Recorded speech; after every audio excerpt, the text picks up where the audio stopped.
그러니까 우리 왜 그런 질문 많이 하잖아요. 책 읽고 나서 독후 활동해야 아이 읽기 실력이 더 향상될까요? 그럼 여기에 어떻게 답을 해줄 수 있을까요? 두 번째는 적절하지 않은 경우에는 오히려 읽기 지도하는 것이 역효과를 가지고 올 수 있다고 이야기를 합니다. 초보 독서가들에게는 일단은 훨씬 더 중요하고 이것이 읽기 실력 향상에 어마어마한 위력을 보여준다고 하셨어요. 그러니까 이런 부분에 대해서는 엄마가 욕심을 내려놓아야 한다는 거죠.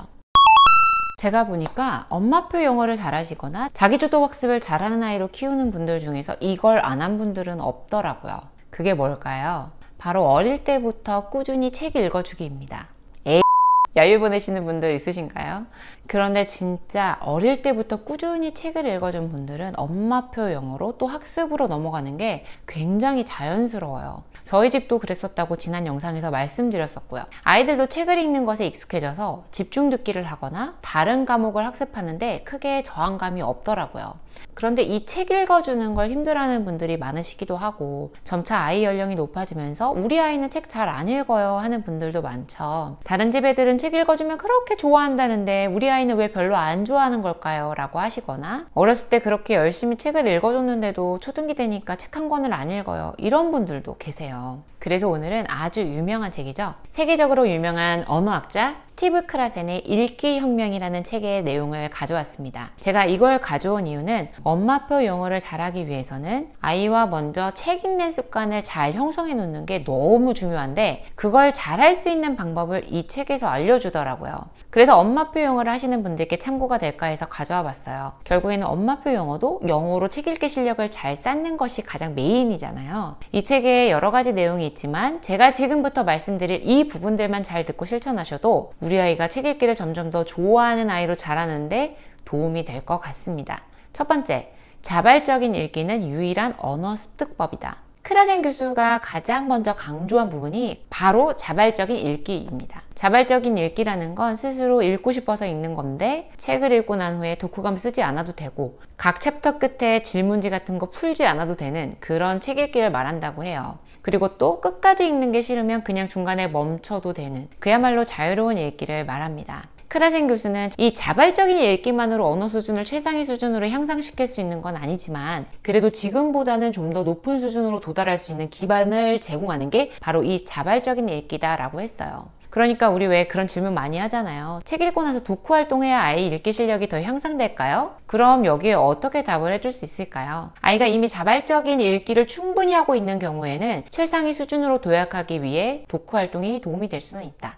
하지만 읽기를 싫어하거나 자주 하지 않는 아이의 경우에는 독후 활동 없이 책을 즐겁게 읽는 것만으로도 다음 단계로 성장할 수 있으니 굳이 하지 않는 게 더 좋겠다라고 말할 수 있겠죠. 우리가 또 정말 궁금한 게 어휘잖아요. 자발적인 책 읽기를 많이 한다고 해서 정말 어휘력이 상승할까? 그런데 이 책에 그 부분이 나와요. 한 그룹은 생소한 단어가 들어있는 글을 읽게 했고요. 다른 한 그룹은 그 생소한 단어를 기계적으로 암기하게 했습니다. 그리고 일주일 뒤에 시험을 보았는데 누가 더 점수가 높았을까요? 실망스럽게도 이 기계적으로 단어를 암기한 그룹이었어요. 그런데 여기서 끝이 아닙니다. 그 시험을 보고 3주 뒤에 또 그 단어 뜻에 대한 시험을 보게 했어요. 여기에서 누가 더 높았을까요? 두 그룹의 점수가 똑같았대요.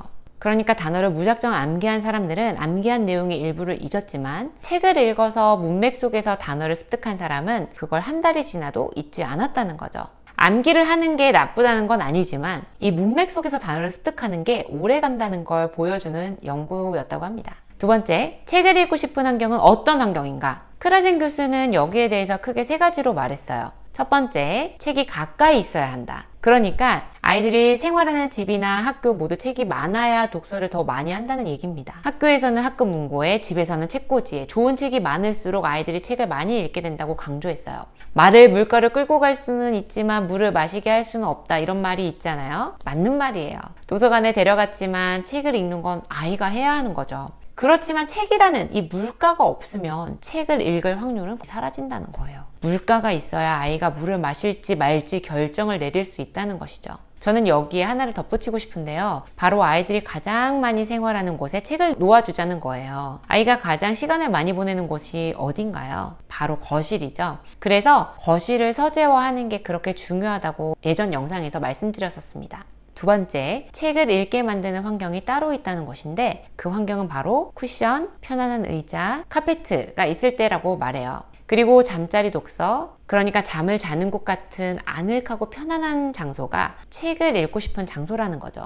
왜 우리도 그런 장소 있잖아요. 조용한 노래가 흘러나오고 분위기가 조용한 카페라든지 블랭킷이 있고 푹신한 쿠션이 있는 곳이면 여기서 책 읽으면 딱 좋겠다. 그런 곳이 있잖아요. 아이들에게도 그런 마음이 들게 하는 환경을 만들어주라는 거예요. 저희 집에도 의자나 소파가 많은 편인데요. 이번에 막둥이를 위해서 빈백을 하나 샀더니 얘도 여기에 앉아서 책을 들춰보는 걸 너무 좋아하더라고요. 셋째, 아이들은 학교나 집에서 다른 사람이 책을 읽는 모습을 보면 더 많이 읽는다고 합니다. 특히 부모가 여가 시간에 책을 더 많이 읽으면 읽을수록 아이도 독서를 더 많이 하는 것으로 알려졌다고 하고, 반대로 부모가 독서에 별 관심이 없으면 자녀들의 독서량도 많지 않다는 연구 결과가 있다고 해요. 저도 이걸 읽으면서 뜨끔했어요.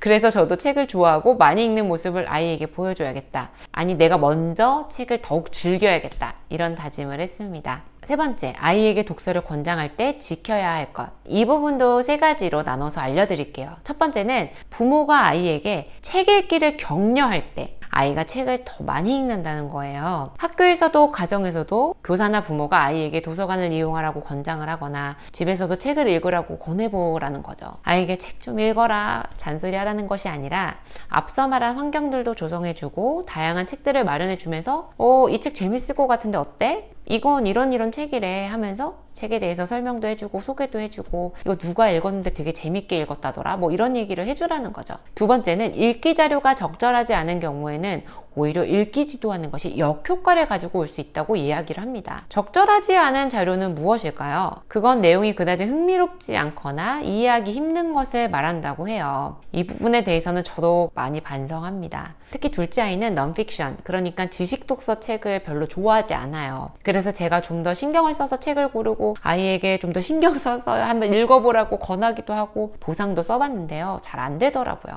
이건 첫 번째 내용과도 관련이 있죠. 아직 저희 둘째에게는 이 지식 독서가 재미있는 자발적인 독서가 되지 않는 거라는 거죠. 이 부분에 대해서 최승필 선생님이 쓰신 공부머리 독서법이라는 책에서도 강조하는 부분이에요. 초보 독서가들에게는 지식 독서보다는 재미 독서가 훨씬 더 중요하고 이것이 읽기 실력 향상에 어마어마한 위력을 보여준다고 하셨어요. 그러니까 이런 부분에 대해서는 엄마가 욕심을 내려놓아야 한다는 거죠.